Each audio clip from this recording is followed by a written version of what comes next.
প্রিয় দর্শক, কেমন আছেন সবাই? আশা করি সবাই ভালো আছেন।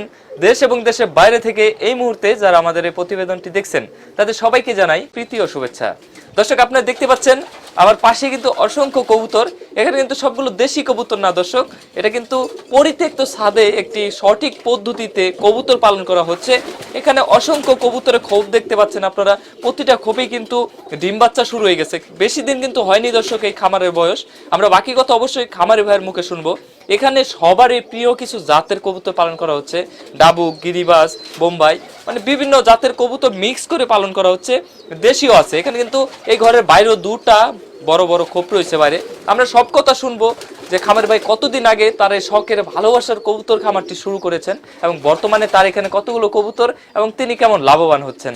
তো দর্শক, চলুন নতুন আরেকটি প্রতিবেদন শুরু করা যাক। আসসালামু আলাইকুম ভাইয়া। ওয়ালাইকুম আসসালাম। ভালো আছেন ভাইয়া? আলহামদুলিল্লাহ ভাই, ভালো।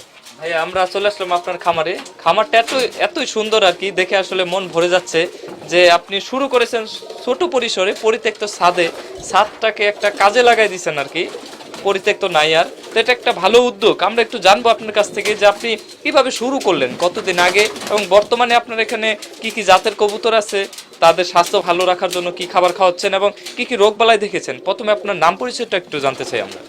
আমি মোহাম্মদ সুমন সরকার। আমি লেখাপড়া করি, ছাত্র ঈশ্বরদী কৃষি কলেজে লেখাপড়া করি। আপনার কৃষি ডিপ্লোমা শেষ করার পরে এখন আমি বিএ জিএড করতেছি, আপনার শেষ সেমিস্টার চলছে। কবিতার আসলে ছোটোবেলা থেকেই শখ, পালি, কিন্তু আপনার হচ্ছে বাইরে ছিল দেশি। এই আপনার অল্প কিছুদিন ধরে মনে হলো বিভিন্ন ইউটিউব চ্যানেল বা বিভিন্নভাবে দেখার পরে মনে হলো যে আসলে কবিতার পালা যায়। আর আমার কবিতার পালতেও ভালো লাগে, দেখতেও ভালো লাগে। তো সেই এর উপরেই ভিত্তি করে আমি যে নভেম্বরের 20 তারিখের দিকে শুরু করছি আর কি, এবং সবগুলো বড় কবিতা দিয়ে শুরু করা। আমি ছোট থেকেই ছোট কবিতা দিয়ে শুরু করি না, বড় কবিতা দিয়ে শুরু করি। আচ্ছা, তাহলে বেশি দিন হয় নাই, 3 মাস পার হয়েছে কেবল আপনার কবুতর খামারের বয়স। তাহলে এই যে ছাদে পরিকল্পনা একটা যে আমি পরিত্যক্ত ছাদটা কাজে লাগাবো, আপনি চাইলে কিন্তু নিচেও করতে পারতেন, বাড়ির সামনে জায়গা রয়েছে পাশেও করতে পারতেন, কিন্তু ছাদে করার যে একটা উপকারিতা বা এখানে একটা সঠিক পদক্ষেপ, এটা আসলে কিভাবে উদ্বুদ্ধ হলেন, ছাদেই কেন করলেন? আসলে ছাদে করার কারণ সুবিধা, প্রতিটা জিনিসের সুবিধা অসুবিধা দুইটাই আছে। ছাদে করার সুবিধা হচ্ছে ছাদে আপনার বিভিন্ন রকম আপনার পশু পাখির থেকে কবিতাকে রক্ষা করা যায়। আর এই ঘরটা আমার আগে করা ছিল, এটা আমার আগে খরগোশের ঘর ছিল, আমি এখানে খরগোশ পালন করতাম। কিন্তু এই উপরের রোদের তাপমাত্রার কারণে খরগোশ মারা যাচ্ছিল বাচ্চাগুলো, এজন্য খরগোশ বাদ দিয়ে কিছুদিন পড়েছিল, খড়ি টড়ি রাখতো। তারপরে আমি অটোমেটিক ধরেন আমার মনে হলো যে একটা কবিতার ঘর বানাই, পরে আমি কাঠ টাট কিনে আর কি একটা মিস্ত্রি দিয়ে এই ঘরটা বানাইছি আর কি। আচ্ছা, তাহলে বাড়িতেই তৈরি করেছেন মিস্ত্রি দিয়ে। অনেক তো খোপ দেখতেছি, কতগুলো খোপ আছে মোট এখানে? 120টা খোপ আছে এখানে মোট আর কি। 60 জোড়া, 60 পেয়ার অনায়াসে পালন করতে পারবেন। তো বর্তমানে এই ঘরের ভিতরে বাহিরের হিসাব করে এখানে কত জোড়া আছে? এখানে আপনার মোটামুটি 50টার মতো কবিতর আছে আর কি। মানে 25 জোড়া। এটা কি রানিং না বাচ্চা? আপনার রানিংও আছে, কিছু বাচ্চা এখানে আসার পরে যেগুলো বাচ্চা উঠছে, ওঠার পরে আপনার এখন নিউ এডাল হয়েছে, জোড়া নিচ্ছে। কিন্তু কবিতর ছাদে পারলে একটা অসুবিধা হচ্ছে এই যে আপনার এই বাতাসলে এই কবিতরের অনেক আপনার রকম ইয়ে হয়, ঠান্ডা লাগে, পাতলা পায়খানা হয়, এই জাতীয় রোগ হয় এই বাতাসের কারণে। এটা হচ্ছে ছাদের সবচেয়ে ক্ষতিকর দিক হচ্ছে এই বাতাস আর মশা দুইটা। আচ্ছা, তো এগুলা থেকে কি প্রতিকার পাওয়ার বা রক্ষা পাওয়ার কোনো উপায় আছে বা পেয়েছেন? রক্ষা বলতে উপায় বলতে আপনার যে এখন ওই যে কিছুদিন আগেও বৃষ্টি এবং বাতাসের মতো আবহাওয়া ছিল, এই দিনগুলোই সবচেয়ে মারাত্মক কবুতরের জন্য আমি যতটুকু ফেস করেছি। আর আমি এমন সময় শুরু করেছি যে সময়টা আপনার হচ্ছে কবুতরের সর্বোচ্চ রোগ ব্যাধি হয়, এই সময়টাই শুরু করা। আর এই শুরু করারও একটা যুক্তি আছে, এই যে আমি শুরু করেছিলাম যে আপনার হচ্ছে যদি এই সময়টা আমি পার করতে পারি, এই সময় যদি কবুতরের যত্ন করতে পারি, তাহলে আমি কবুতরের খামারটা টিকে রাখতে পারবো। আচ্ছা, তাহলে অনেক কিছু শিখে যাবেন আপনি যে আসলে কিভাবে কবুতর পালন করতে হয়।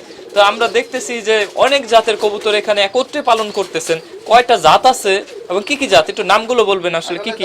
এভাবে গোনা নাই আমার, ধরেন যে খামারে কবুতর সংগ্রহের জন্য গেছি, ওই খামারে যেগুলো ভালো লাগছে ওইগুলোই সংগ্রহ করেছি। তার ভিতরে আপনার হচ্ছে গিরিবাজ আছে, কাগজি গিরিবাজ আছে, আপনার হচ্ছে লোটন আছে, আপনার শর্টগান আছে, আপনার তারপরে আপনার ঝর্ণা শাটিং আছে, বোম্বাই 3-4 রকম বোম্বাই কবুতর আছে, দেশি গোলা আছে, এইগুলোই আর কি। তাহলে তো অসংখ্য আপনার এখানে দেখা যায় প্রায় সব জাতের কবুতরই আছে। সব আছে আর কি। সিরাজি বাদ আছে, সিরাজেও একজন দিতে চাইছে, উনি খামারের সাথে কথা হয়েছে, আপনার সিরাজেও তোলার ইচ্ছা আছে আর কি। আচ্ছা, মোটামুটি এই ঘরটুকু বানাতে কেমন টাকা খরচ হয়েছে? একটা এই ঘরটা তোমার অনেক আগে বানানো, খরগোশ পালন করার সময় বানাইছিলাম, সেই ওই হিসাবটা এখন নেই। পরবর্তীতে খড়ির কাজ রাখার কাজ হয়েছে। বর্তমানে আমার এই কাঠগুলো কিনছিলাম 3000 টাকা দিয়ে। আচ্ছা, আর মিস্ত্রি খরচ লাগছিল আপনার 4000, এই 7000 টাকা আমার এখানে খরচ। তাহলে 7000 টাকা দিয়ে এর ভিতরে খরচ ঘর পুরোটা বাদে 120 কোপ পেয়ে গেছেন, 120 7000 হ্যাঁ টাকা দিয়ে। 7000 টাকা দিয়ে পেয়ে গেছি। আচ্ছা, আমরা তো দেখতেছি এটা বর্তমানে আবদ্ধ করে পালন করতেছেন আপনি, তো এটাই কি পরিকল্পনা না ছেড়ে দিবেন? না, আমি আর মোটামুটি 7 দিনের ভিতরে ছেড়ে দেওয়ার চিন্তা ভাবনা করছি। এই জায়গা দরজা আছে, এই আপনার হচ্ছে আবহাওয়া খারাপ ছিল এই কিছুদিন আগে, এই জন্যই ছাড়িনি। তবে 7 দিনের ভিতরে ইনশাল্লাহ ছেড়ে দেবো এরকম আশা আছে আর কি। আচ্ছা দর্শক, আরেকটা কথা বলে রাখি আপনাদের, আমরা অনেক সময় অনেক খামার দেখাই যেগুলো আবদ্ধ করে পালন করে ব্যাপক লাভবান হচ্ছে, কিন্তু সেটা আসলে পরিবেশ বা তার পালন পদ্ধতি ভিন্ন হয়। তো কিন্তু আমরা আপনাদের পরামর্শ দিব যে আপনারা কখনোই আবদ্ধ করে কবুতরকে খাসা পদ্ধতিতে বা আটকে রেখে কখনোই পালন করবেন না। এতে কিন্তু কবুতরের গ্রোথ শক্তিও কমে যায়, তাদের যে রোগ প্রতিরোধ ক্ষমতা সেটাও কমে যায়। আর ছেড়ে দিয়ে পালন করে বাহিরের যে প্রাকৃতিক যে পরিবেশ সেটা এবং প্রাকৃতিক অনেক খাবার থাকে যেগুলো কবুতরের জন্য দরকার, সেগুলো তারা মুক্তভাবে খেতে পারে। কবুতর যদি আপনার হয় তাহলে ছেড়ে দিয়ে রাখলে কপালে থাকলে এমনি হবে, আটকে রেখে তাদের রোগ বালাই বৃদ্ধি করার দরকার নেই। তো মাসে কত জোড়ার মতো বাচ্চা আসে আপনার এখানে? আমার তো এই মাত্রই শুরু করা, ওইভাবে আপনার হিসাব নেই। তবে বাপের হিসাব না, আনুমানিক একটা কত জোড়ার মতো বৃদ্ধি পাচ্ছে? ভিতরে এখন ধরেন আপনার রানিং এখানে 11 জোড়া ডিম বাচ্চা বা বাচ্চা দিতে আপনার হচ্ছে 11 জোড়া বাচ্চা আছে এখানে। আর বাইরে আছে ওইগুলো তো আপনি পরে দেখবেন। এই ভিতরে এই অবস্থা আছে আর কি এখন, মানে প্রতিদিনই আপনার নিত্য নতুন এক জোড়া করে রানিং এ আপনার চলে যাচ্ছে, ডিম বাচ্চা চলে যাচ্ছে। আচ্ছা, রোগ বালাই কি দেখেছেন মানে এই কয়দিনে? 3 মাস 3.5 মাস তো হয়ে গেল, কি কি রোগ দেখেছেন আপনি কবুতরের মাঝে? কবুতরের আমার একটা কবুতর যেটা সবচেয়ে আমার পছন্দের কবুতর ছিল, ওই কবুতরটা মারা গেছে আপনার হচ্ছে হঠাৎ করে ঘাড় ঘুরতে ঘুরতে রাইতে রেখে দিলাম। পরে আমি দেখলাম কাঁচামরিচ বা এই জাতীয় জিনিস খালে ভালো হয়, একটা কাঁচামরিচ খাওয়াইছিলাম, আপনার হচ্ছে এবি ট্যাবলেট খাওয়াইছিলাম, তারপরেও কবুতরটা রাইতে মারা গেছিল।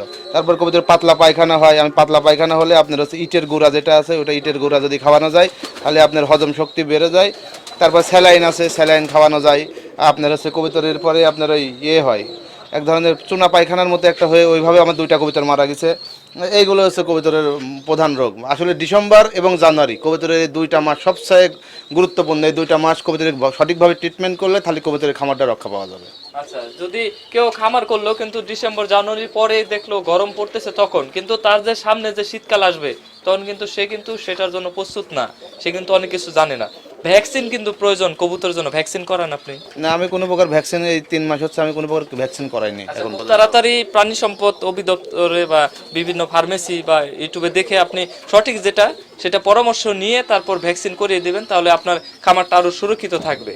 তো বর্তমানে যে কবুতরগুলো দেখতেছি এগুলো তো ভিতরে, তো আমরা এখন দর্শক বাইরে চলে যাব, বাইরে গিয়ে দেখব, বাইরে 2টা ঘর রয়েছে সেখানে গিয়ে দেখবো সেখানে কি অবস্থা।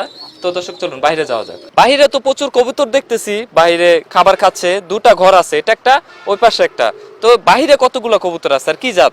এখানে 24টা খোপ আছে, এখানে কবুতর আছে আপনার মোটামুটি 10 জোড়ার মতো, 7 জোড়া 8 জোড়া ডিম বাচ্চা দিচ্ছে। আপনার এখানে এই খোপটাই সবগুলোই দেশি কবুতর। এখানে সব গোলা গোলা আছে, আরো বিভিন্ন স্থানীয় জাত আছে, সবই দেশি এগুলো এখানে। আচ্ছা, আর ওই পাশের ঘরে? ওইগুলোতে গিরিবাজ আপনার বোম্বাই লোটন এই জাতীয় কবুতর আছে ওই পারে আর কি। আচ্ছা, ওখানে কত জোড়া আছে? ওখানে আছে আপনার মোটামুটি আপনার 20 জোড়ার মতো আছে। 20 জোড়া?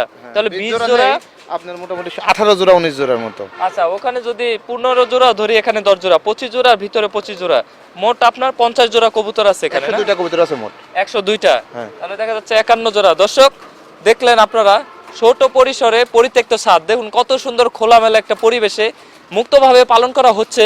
এখানে কিন্তু দরজা তৈরি করা হয়েছে, পরবর্তীতে কিন্তু এই ঘরটাও খুলে দেওয়া হবে, কারণ আটকে খামারি ভাই কবুতর পালন করবে না, তিনিও ছেড়ে দিয়ে কবুতর পালন করবে।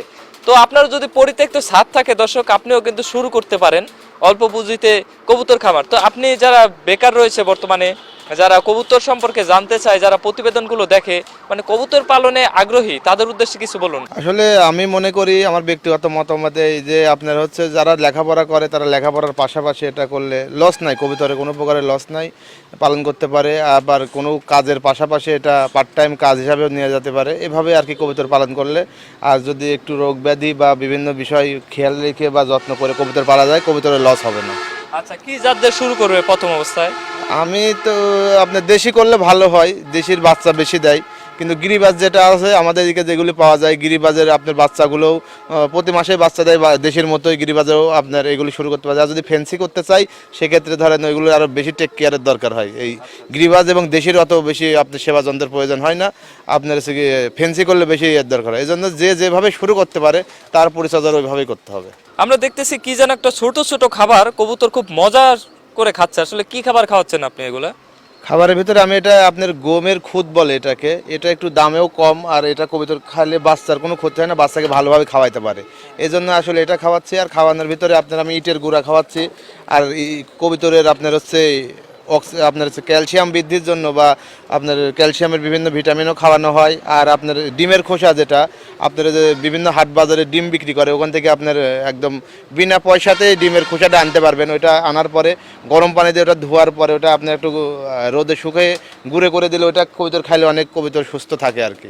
আচ্ছা, আপনাকে অনেক ধন্যবাদ আমাদের চ্যানেলের পক্ষ থেকে আপনার মূল্যবান সময় দিয়ে আপনার যে ছোট পরিসরে পরিত্যক্ত ছাদে একটা কবুতর খামার করেছেন, আপনি 100+ কবুতর আছে এখানে, সেটার বিষয়ে আমাদের তথ্য দিয়েছেন। আপনাকে অনেক ধন্যবাদ। আপনাকে অনেক ধন্যবাদ। আচ্ছা দর্শক, আপনারা এখন শুনলেন সফল খামারি বলা চলে, কারণ তিনি কিন্তু সফল। তার এখানে প্রচুর ডিম বাচ্চা এবং কবুতরের গ্রোথ শক্তি প্রচুর। তো আপনারা যারা কবুতর পালন করবেন আসলে অনেক বিষয় লক্ষ্য রেখে আপনারা কবুতর পালন করবেন, যেন আপনার কবুতর খুব তাড়াতাড়ি অসুস্থ না হয়ে যায়। আর যেটা বললাম, আপনারা ছেড়ে দিয়ে কবুতর পালনের পরিকল্পনা করবেন, তাহলে দেখবেন খুব তাড়াতাড়ি কবুতর পালনের সফলতা পাবেন। দর্শক, আমাদের উদ্দেশ্য সফল খামারিদের আপনাদের সামনে প্রতিবেদন আকারে উপস্থাপন করা এবং আপনাদের মনে কবুতরের প্রতি ভালোবাসা এবং কবুতর পালনে উৎসাহিত করা। দর্শক, আপনারা বেকার থাকলে অবশ্যই চেষ্টা করবেন কবুতর পালনটা শুরু করার। সবাই ভালো থাকবেন, সুস্থ থাকবেন। ক্যামেরাম্যান তারিককে নিয়ে বিদায় নিচ্ছি, আমি মুকুল ক্রুশ। আল্লাহ হাফেজ।